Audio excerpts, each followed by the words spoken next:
Okay, I'm going to share my screen.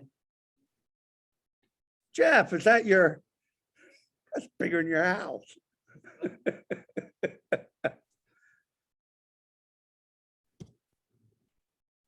So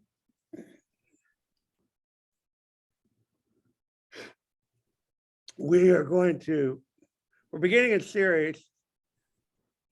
Apparently I don't see that'll be fine right there. Trying to get to grab it and move it, but apparently not. We're going to start an apologetics series because, well, that's the first slide. So why don't we go to it? Let's talk about apologetics. What is it? Yep. From the Greek word apologia, which we get our word apology from, but for apology, that's an expression of remorse in English, but in Greek, it's actually defense.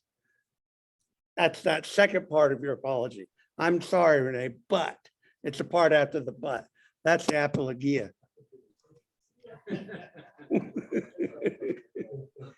And apologetics is learning how to defend the gospel. And that can be done in a couple of different ways. We don't want to be defensive. These things can be argumentative. I was talking to the guy. I belong to Theology Untapped. You hear me talk about it occasionally, guys on Thursday night. And what do you do on your phone? We have a text thread. And I was reading this book and another one yesterday. And oh, by the way, give this to Mari so you can see what to order. He was thinking about wanting a book. And I wrote on the thread, do you guys ever have imaginary conversations with people you're reading? Does anybody else have imaginary conversations with people you are reading or reading about? I just had a riff with Richard Dawkins. He's a famous atheist. That ended with, that's just stupid. Blank you. Sometimes I disappoint myself. That's what I wrote. And of course the guy goes, no, I don't think I ever do that. I go, thank you. I bow to your moral superiority. But it's easy. So I have no mouth. I keep wanting to move my mouth. I'm going to point. To get defensive in these sorts of discussions, I've done this for years. I belong to a group where we dealt with ex-Mormons and Mormons. And I've lectured with colleagues from ORU. We used to do lectures around town on this stuff. And when people ask questions, it's easy for it to get defensive because you feel like you're being attacked. And we don't want to go there. We all know this verse, which if I had a mouse, wait, it's up there. My mouse is obviously up there because it's highlighting.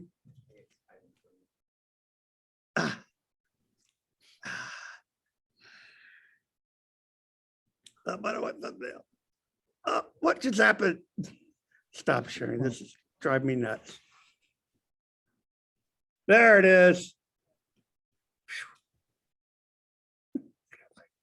That was a little.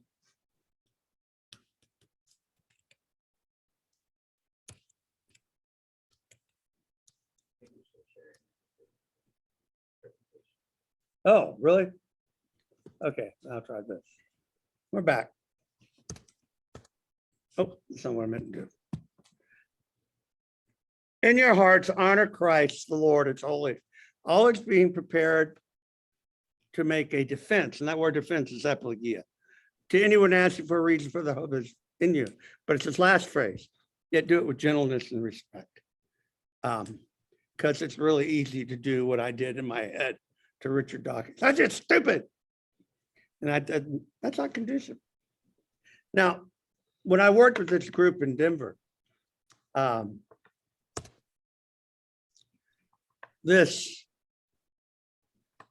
because of why are you doing this? Why would the gospel need a defense? And because he would tell me, we were on the radio once, on a radio show. He goes, look, people don't come to Jesus because they lose an argument. They just don't. It just doesn't happen.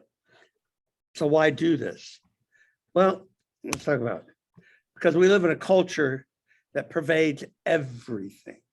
And we've talked about that till we're blue in the face in here. The power of just the worldview present in the media we watch, right? I mean, just Friends, the show Friends, which is extremely popular. I mean, they're sleeping with everybody. And the idea that you might not want to do that, it's just so foreign to these 25-year-olds that are writing in Hollywood. When you have family in Hollywood and you go out there and visit, you're kind of stunned about the people who shape our culture. These are not 40-year-olds with some thought. These are 25-year-olds that can twist a phrase. And they're just, I just saw a thing on the internet, which is always reliable, but it's about a punk rock band that studied Catholicism so they could blaspheme better. And that actually happens. In the case of this particular group, however, they ended up converting to Catholicism. So the joke's on them. So, good for them. But we live in a culture that we've got to be able to deal with. It shapes our lives. And how do we respond to it? That's part of it. Look, the political stuff is an outworking of culture. It just is. You guys, any of you are old enough to remember the TV show Maude? I'm looking at the only one that's old enough that could have seen it.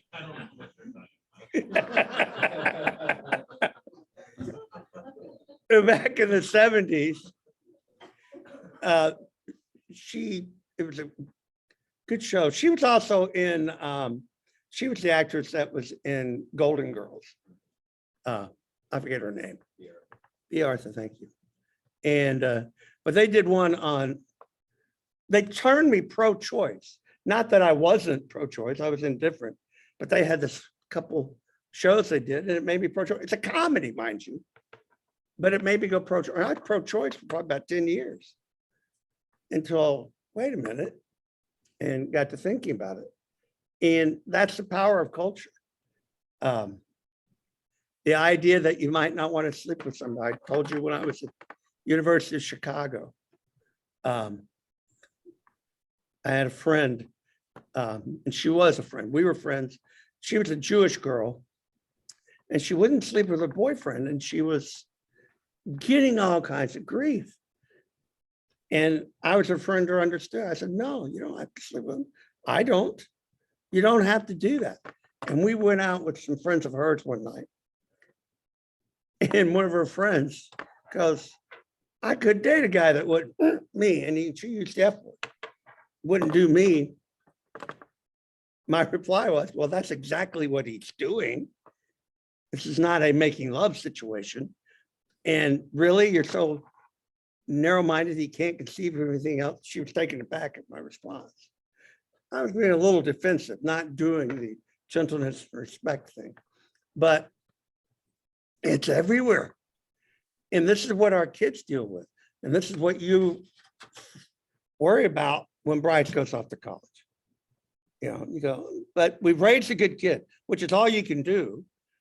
But you can make him a little more sensitive to the culture and what's going on. That's part of what we're doing in here, is so that we can discuss this with our kids and they can make wise decisions. We live in a postmodern culture. It's the claim. There is no such thing as postmodernism, believe it or not. They claim it. That's the Frankfurt School and their stuff. But see, the whole idea is truth is relative, language is relative. Your truth is your truth. My truth is my truth. Really? Here's a box. It says rat poison. Drink it. Come on, drink it. It's just relative. It's language. Well, no, you're a liar. You're living a myth. That, by the way, is not gentleness and respect, but I'm talking to an imaginary. But that's what we're talking about. No, you're not. Truth is not relative. Language doesn't have meaning. Of course it does. You will not drink this box of arsenic poisoning.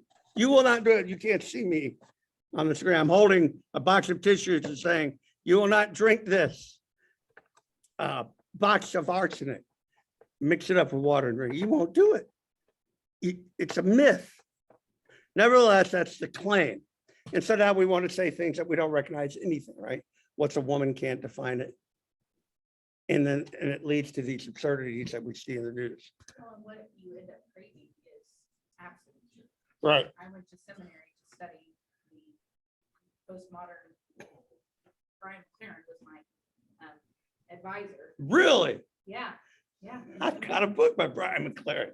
Yeah. So, when I went to study is postmodernism, I thought Nazarenes are too rigid, blah, blah, blah. And I ended up with this gray, washed out, watered down gospel. And it wasn't until Scott sat in a class that I was on board, and Scott sat in a class, Scott, who was a new Christian, and said, what in the heck are you all doing? And why this does not match what we go to church and believe on Sunday. And I was like, well, sure it does, but it accepts. And really what it was saying was we were too uncomfortable to stand for truth and culture. So we're just going to make it all gray so that everyone's accepted. But really what that made me do was, A, quit that seminary, but B, I really craved truth. I crave truth in people still to this day. Authenticity, those things, because everything was relative. Everything. Anything that you wanted to, yes, the Bible says this, and it's like or but. And that they still struggle with an identity today. So well, you end up substituting another absolute. Right. What's the absolutes for today? Racism. White people are bad. Not everybody believes that. Most people go, this is so stupid. But that's what you see, right? The whole thing is racism is inherent and it's wrong. That's an absolute. But you don't believe in absolutes. Right. It's just this conundrum. You're contradicting yourself all the time, and you're constantly seeking this. I know we're now in our 40s, the class that I graduated with, and there's still people so lost, and because they don't have a truth to stand on, and it makes me really sad to see that. And honestly, Wednesday night I taught youth group, and it's a lot harder to be a youth pastor today as it was when I was doing it. And it's because as I said something, I had to consider all this strong cultural values that are working in opposition to what I was trying to teach them. The context of which they hear something is so culturally just drown out. It drowns out the voice of the truth. And so when I would ask a question, I would see a simple answer, and everything was relative to them. And it was really like, wow, they really have a hard time in being able to find absolute truth because cultural says it's gray. Oh, great. Politics is terrible about that. You can hear one thing, one group will spin it this way, one group will spin it this way, and it's totally out of context. And there's truth is how they want to paint. And man, I talk about this all the time. You were just a hero in a story. Do you guys remember the short story called The Lottery? The what? The Lottery. It's a village, and the story just opens up, and everybody's getting ready for the big event. In the afternoon, the story goes on, and at the event, there's a lottery. People have numbers, and there's a lottery, and so-and-so's number is drawn. But the function of the lottery is to see who was going to die. They were going to kill him. That's what the short story is about. And there's a periodical called the Chronicle of Higher Education, written to professors. It's just a newspaper, what's going on in the academic world. And this woman wrote an editorial for that. And she goes, I've been teaching this for years, and I've never had anybody have a problem seeing a problem with this story. And this new class, this editorial is probably 15 years old now, 15 years old. She goes, they were going, well, that's not our culture. And I go, what, really? You think it's okay? We just draw a number, we're going to kill it. Well, we don't know the history behind it. And she was flabbergasted that with this short story, they were backing off. And it reminds me again of the British general in India attending a funeral. A guy has died, and they're about to put his wife on the fire and burn her alive, as that's the custom. And the general says, no, you're not. And the Raj, or whatever he is, goes, that is our custom. And the British general goes, and it's my custom to shoot people that do that. I have the gun. Not all cultures are equal. And this relative stuff is insane. And as the arts and illustration makes clear, people don't really live it. They just don't. We actually live in a modern era, which is there is no God. So therefore, everything's okay. Do you know who William Wormbrand was? Voice of the Martyrs. He was in jail. He was in prison by the communists for decades. And he got out and he started Voice of the Martyrs. But he talks about how the prisoner, the guards, one guard was talking to him and says, I love where we are now. And I thank God, in whom I do not believe, that I live in this age where he's not there. There is no punishment. I can do what I want, and I can express the evil that's in my heart however I want. And it was just cruel, the things he would do. Well, that's where we're at. And that's what we live in. That's what Stephanie's being unleashed in. That's what Riley's getting unleashed in. That's what your kids are being unleashed in. What do we do with that? Well, apologetics is going to at least address that. We're going to address culture. Apologetics strengthens believers. I remember when I was at Georgia Tech in an English class at a technical school, and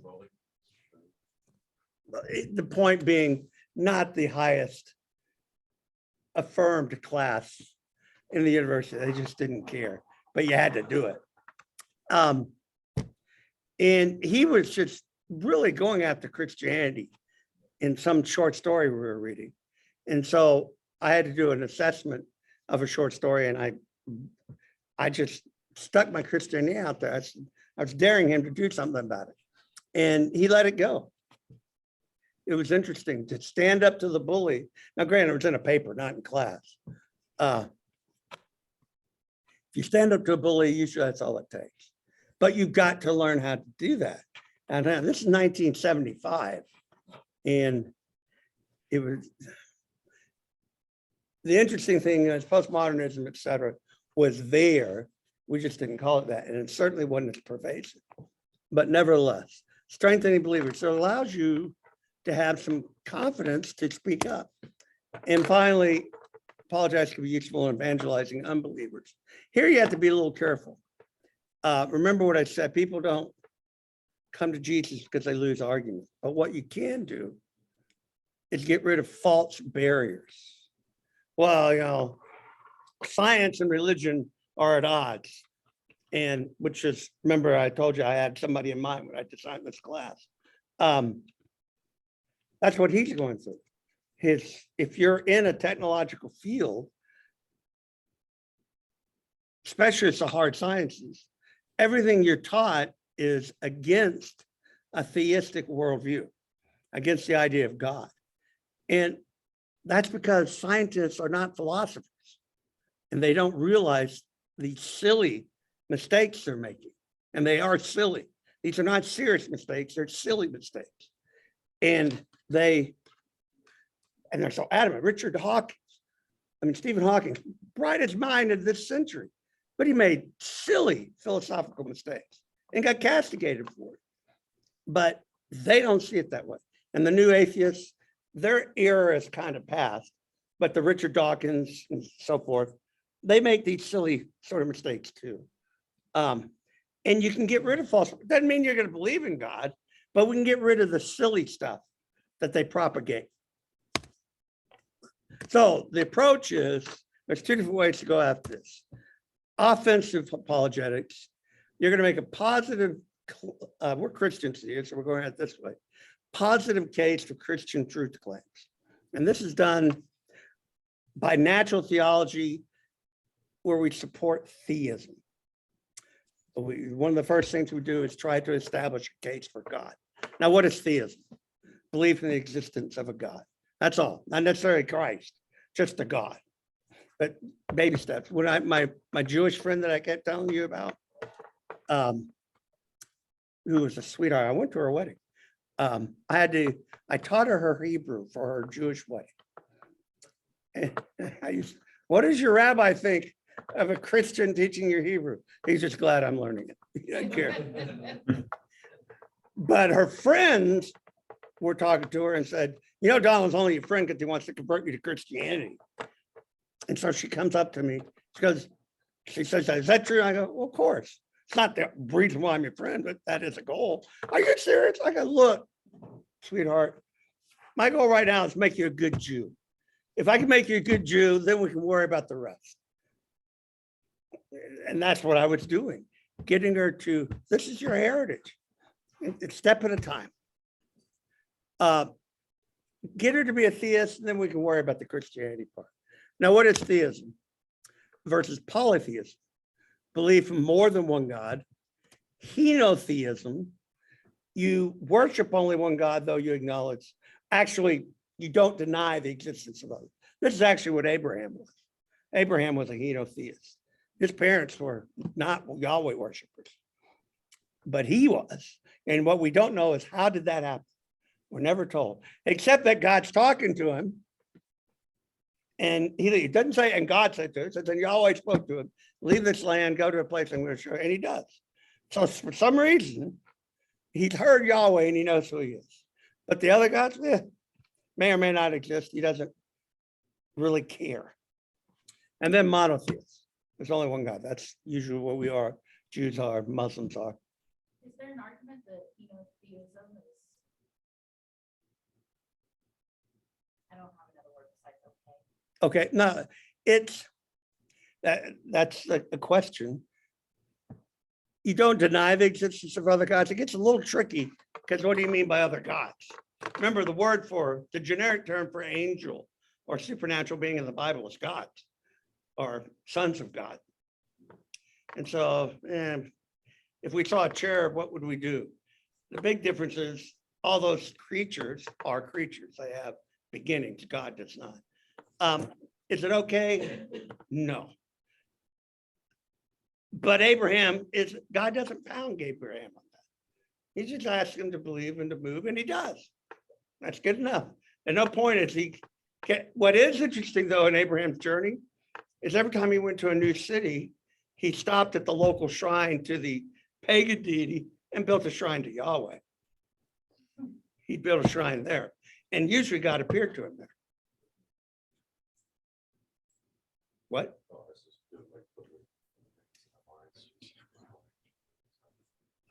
You lost me.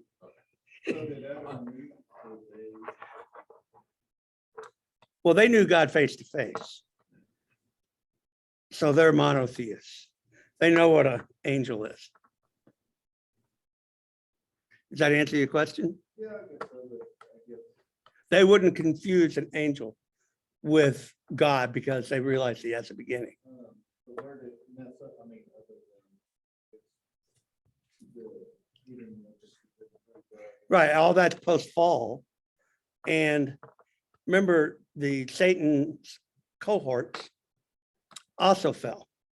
Different event, but they came down. They were cast out of heaven. Remember that? Third of the angels were thrown out.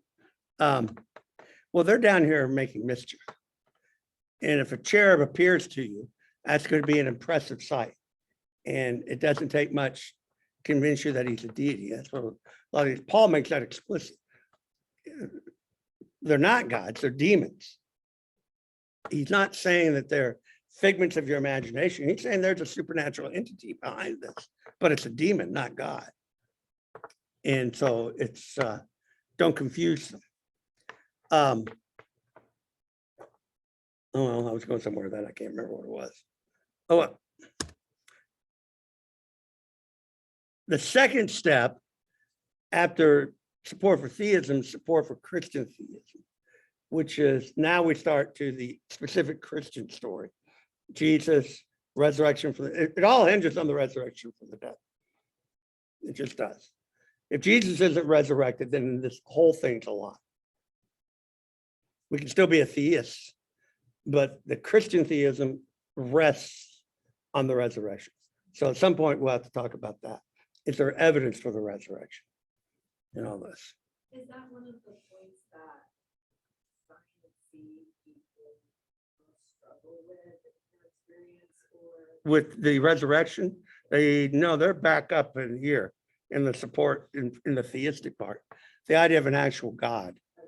So in the resurrection, that's beyond the pale. So a lot of their argument come from Genesis where there's a lot of contradictions, such as, you're thinking Adam and Eve were just there and all of a sudden, but then they start talking about Cain, hearing words like from all these people, where all these people come from. And Well, those are pretty easily answered. So that usually, that's not where the problem with science comes in. They realize it's the nature of the story. He's not giving us everything that happened. Obviously, people grew up. Obviously, they're marrying their sisters. You had to start somewhere. And they just didn't have a problem with that. And over time, taboos moved in. So that's not where the problem lies. Their thing is, look, the depiction of how the universe is created, it's completely at odds with what science tells us. I can't buy it. That's where they go. Adam and Eve, look, DNA points to a single family pair. So that's a little more easily handled, but it's still problematic to be sure. But no, it's back, it's their God. That's where they are. That's offensive and presenting evidence. What did I do wrong? Okay.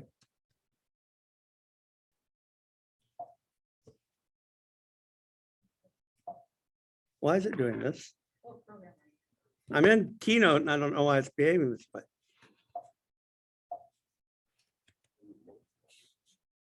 Guys, I know how to run my computer. This is odd. Shut up.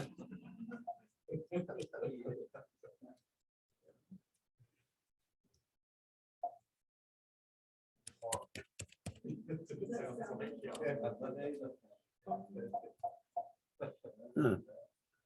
yeah, that's all right. Remember the mouse thing?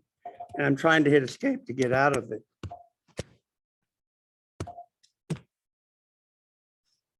Okay.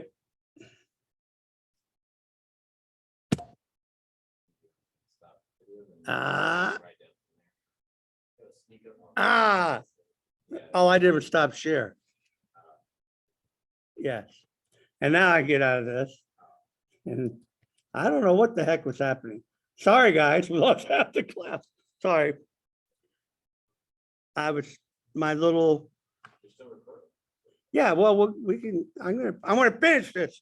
Glory to God. So we're gonna do it one more time. So defensive apologetics is going to, when they raise objections, you respond to them. And that's actually not what we're going to do. We're going to focus on offensive. It's easier at this stage. And so now I was one slide short. So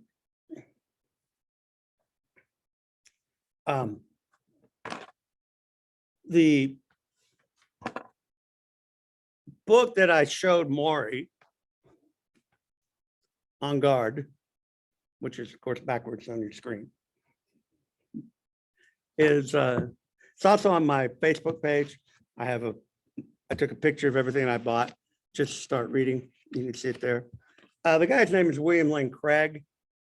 That's a good book. There's lots of stuff out there. I gave Poppy one by a guy named Kokel that I just read. It's also very good. But this is going to be the outline of what we're going to do if you want to read something and to have it go along. Right. In fact, this is just a redoing of reasonable faith, a little more simple, but not simplistic. It's I'm reading them both. It's the same book, but redone. Does this sound like something that interests y'all? You'd like to pursue this?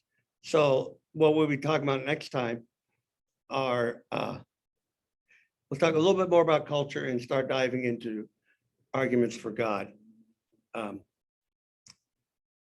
stuff like that. And this is stuff you can do with your kids, believe it or not. And let's take Riley. She's how old? 12? 11. That's old enough that you can start talking about this stuff. You got to choose your terminology, but you can ask questions and prepare them. And not even overtly, just ask questions. You obviously are already doing it when you watch TV and somebody does something. No, that's not what we do. Steph and I all the time. Are they married, Daddy? No, they're not, sweetheart. And it's going to be the source of problems in this episode. Watch. And sure enough. So what's the lesson to be learned? But that's simple stuff. You can talk about arguments for God. One of the biggest ones is, for all of time, the universe was assumed to be eternal. It had always been here. That was the assumption. That's the assumption behind the Greeks. Until Israelite religion came along. And that changed everything. Oh, the world has a beginning. They all talk about a creator, but they don't speak of it in terms of having a beginning. It's odd. But with Abrahamic religions, the world has a beginning. And you'll remember that when the origin of the universe was first posited back in the 20s, Einstein said, there's no way. No, that's not right. And then he later said it was the biggest mistake he ever made. And we're going to talk about it, what the evidence for us are. But the idea of the universe having a beginning necessitates by logic that it have a creator, because a cause and the effect are two different things. And the effect cannot be its own cause. And what you'll see is a lot of effort expended to avoid that very conundrum. Oh, then we're the multiverse. Mind you, there's not a shred of evidence for it. By definition, there can't be. It's a separate universe. It doesn't impinge on ours. So it's just a flight of fancy. And so you sit there and go, okay, that's a nice little rabbit trail just to avoid the consequences of God. And I'll leave you with this, what you've heard me say before. Darwin, Origin of Species, Huxley, who wrote Brave New World, right? Aldous Huxley, right? His grandfather was Thomas Huxley, or his uncle, I forget what, they're related. And he was called Darwin's bulldog. And he did a lot to popularize the ideas of Darwin in England. And his nephew, not Aldous, but another one, was being interviewed on the radio back in the 20s and so. And they asked him about that. He goes, the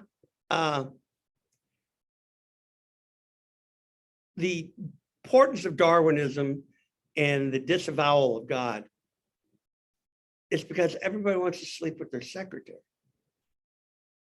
I'm screwing up the quote, but that's the idea.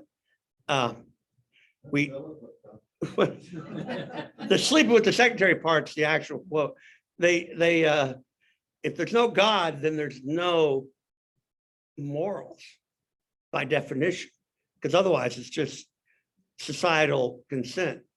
And what if your society says we need to draw a lottery and kill somebody every year? It's not going to make it right. No, and people want to sleep with their secretaries. So that's the price they're willing to pay. Get rid of it, and they don't realize the repercussions. So one of the first things we're going to do is, what's the price of living in an atheistic society? What does that do? And is that a price we're willing to pay? And that's where we are in our culture. So we'll see. Any other questions, comments? You're all just gritting your teeth. You don't like the keynote thing, do you? No, I like it. Oh, okay. Well, then I'll make another one. Bless God, hallelujah. That's what I, Sound effects though. yeah, I, Yeah, let's do that again next time. Put the palm noise in. the next oh yeah. time. Ding, ding. That's not right. What happened? Excuse me. Nancy, would you close us in prayer, please? And I will, I can record the prayer. Go ahead. I thank you for this wonderful day that we have, the beauty of the morning where we just wake up and feel the cool but not hot around us. The wind reminds us that you're here. We can see you, that we know you're here. We thank you that we can look outside and just know that. Lord, thank you for the opportunity today that we can celebrate the moms in our lives, and that we get to be reminded of how we came into this earth, that you helped put us here. And we're thankful. Lord, as we go through this study, please help us to learn, to gain knowledge of how to deal with the secular world, so that we can be better next week. Thank you. Amen.